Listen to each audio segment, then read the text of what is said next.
Hi,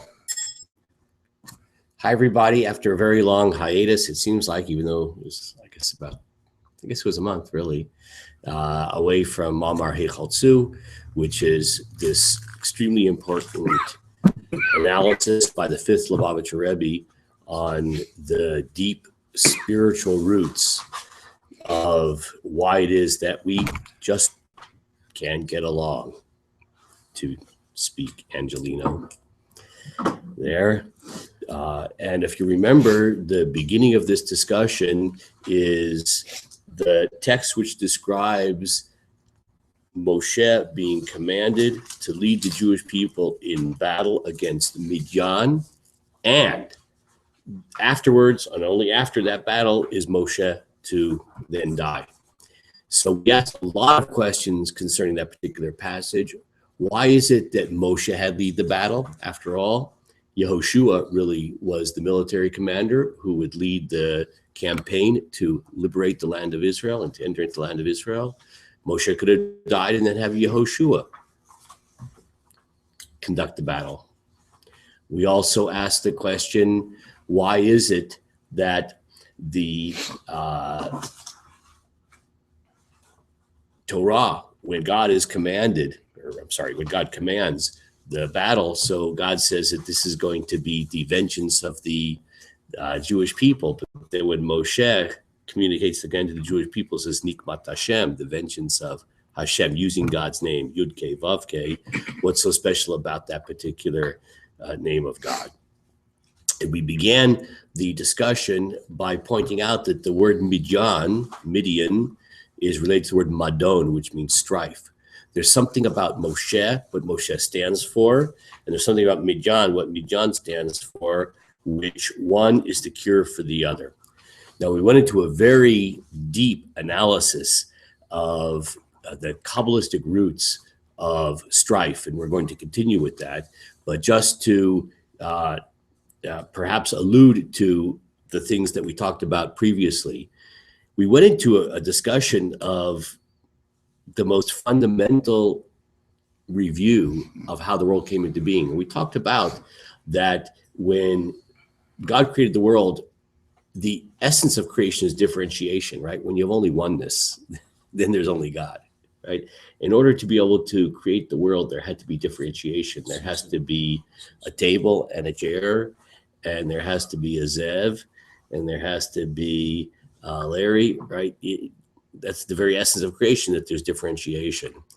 And the very fundamental unit of differentiation are the Sfirot, the divine emanations, each one having their own characteristic, differentiated characteristics.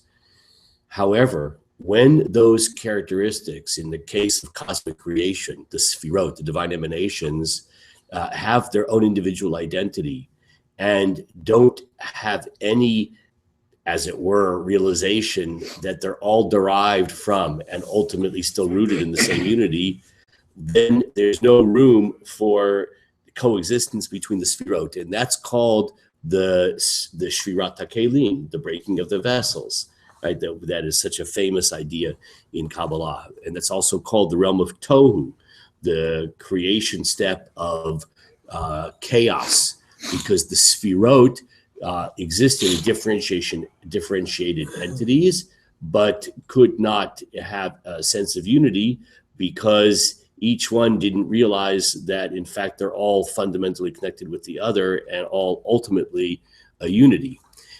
And when that exists, then there, as we discussed in a way that's just really deep, and it's, if we can only assimilate this idea in an active way, in the way we think about the world, the terrible, in a certain sense, original sin of this is when I think that I am a Larry, which would actually be very confusing. And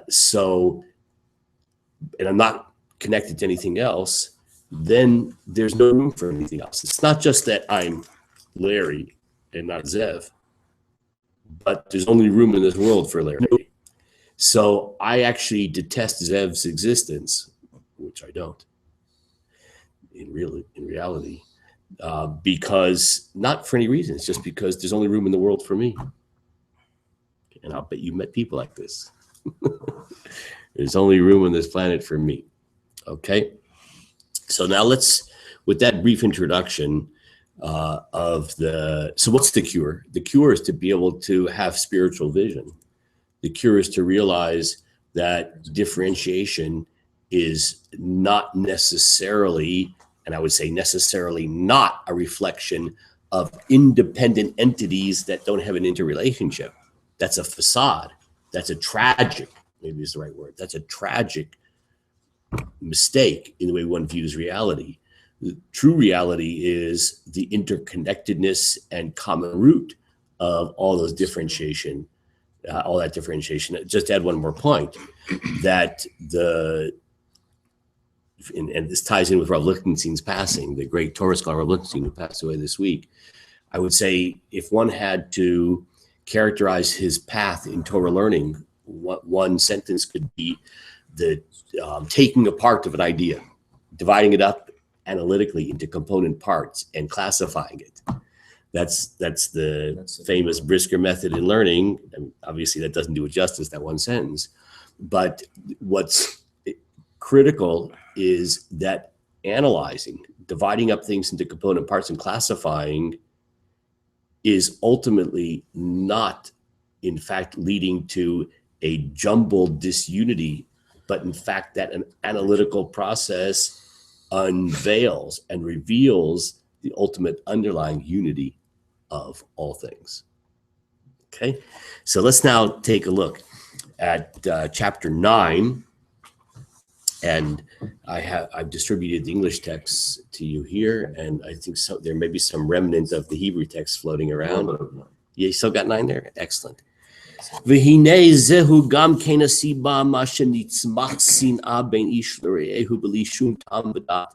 This is also the reason, this idea of there's only room on this planet for me because I have this sense of my individual and personal identity and unconnected in a way to anything else.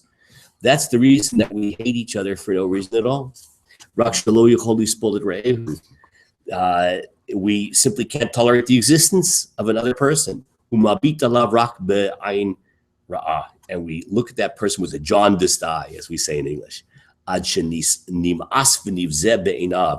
a person is abhorrent and detested in our eyes. Gam kolatoshabo, even the good things about them, we hate them for that. That we hate the way the person worships God. That should be something praiseworthy, right? Let's say I can imagine, and I don't have to imagine. There are people who actually take davening seriously, take prayer seriously. I know that's hard to imagine. Mm-hmm. And, when you take it seriously, it's a little hard to daven fast. There are people, they're slow. Not even necessarily because they can't say the words, so that could be also an issue. That's also respectable. That person want to be able to say it slow because they want to be able to say the words.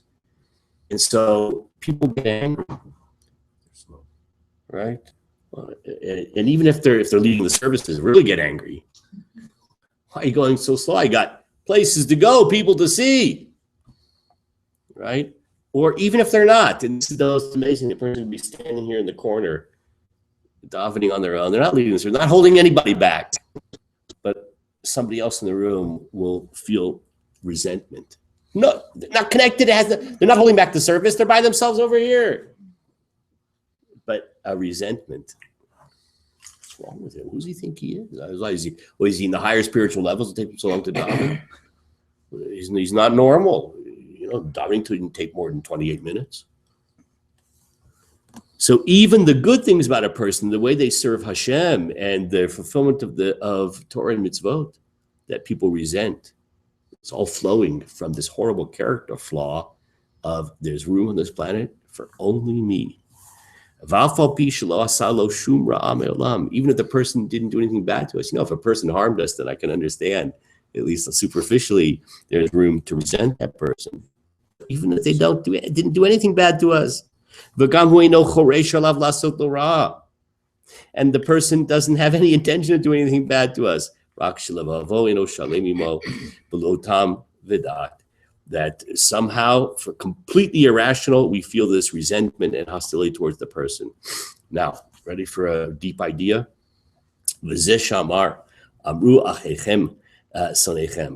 So there's a pasuk from Yeshayahu that says, your brothers who hate you. Now, you ready for this? The Hebrew language, unbelievable. So, achechem, your brothers. So, can anybody tell me now, Hebrew question, how do you say a brother singular? A brother. Ach. Anybody know how to say a sister? Achot. Excellent. Okay. Now, get ready for this.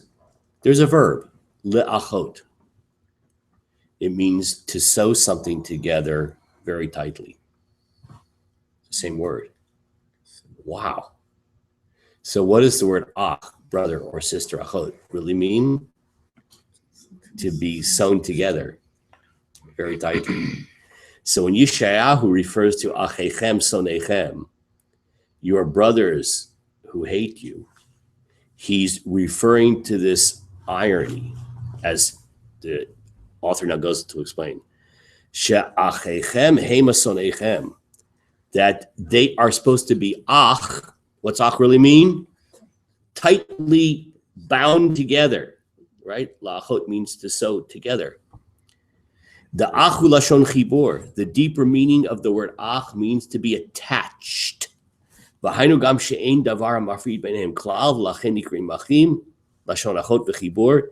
And therefore the prophet Yeshayahu was saying that even though in truth the ultimate reality is that we're achim, we're totally bound together, attached, mikamakom hem sonim, but nevertheless there's hatred. Blishum vadat. It's that irony. Sonechem, right? And achechem. Bound together, yet hatred. It shouldn't happen that way. We're bound together. We're twins. We're attached. We're two different hands of the same body, yet there's hatred. What a tragedy. This reminds me of, wow, I had this image. I never thought about this before. You know, like autoimmune disease, the body attacks itself. That's what hatred is. It's the body attacking itself. Because it's all the same body. Yeah. So, basis hatred is collective autoimmune disease. It's a cancer of our collective body attacking ourselves. That's why, because there's no reason. We can never rejoice at somebody else's good fortune. Even worse, this is just a horrible thing. And, everybody else here is angelic, so it's hard for you to imagine this. But just stretch your imagination. Yismach bilvavo b'yisurav chas v'shalom, Rahman al-Islam. That sometimes we even have a little prick of joy at a person's misfortune. Something bad happened to somebody in our community, and a little voice in us says, all right. Wow. It's one thing not to feel affection, which is terrible, right? It's another thing not to be happy at their fortune, but we even feel a joy in their misfortune. He says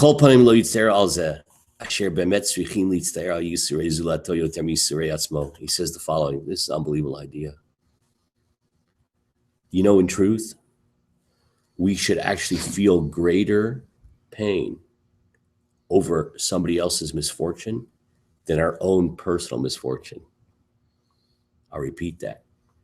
If we really understood things properly, if we were truly on a refined level of character development and looking things through spiritual eyes, we should feel greater pain over somebody else's misfortune than our own misfortune. Why? You can explain why. Because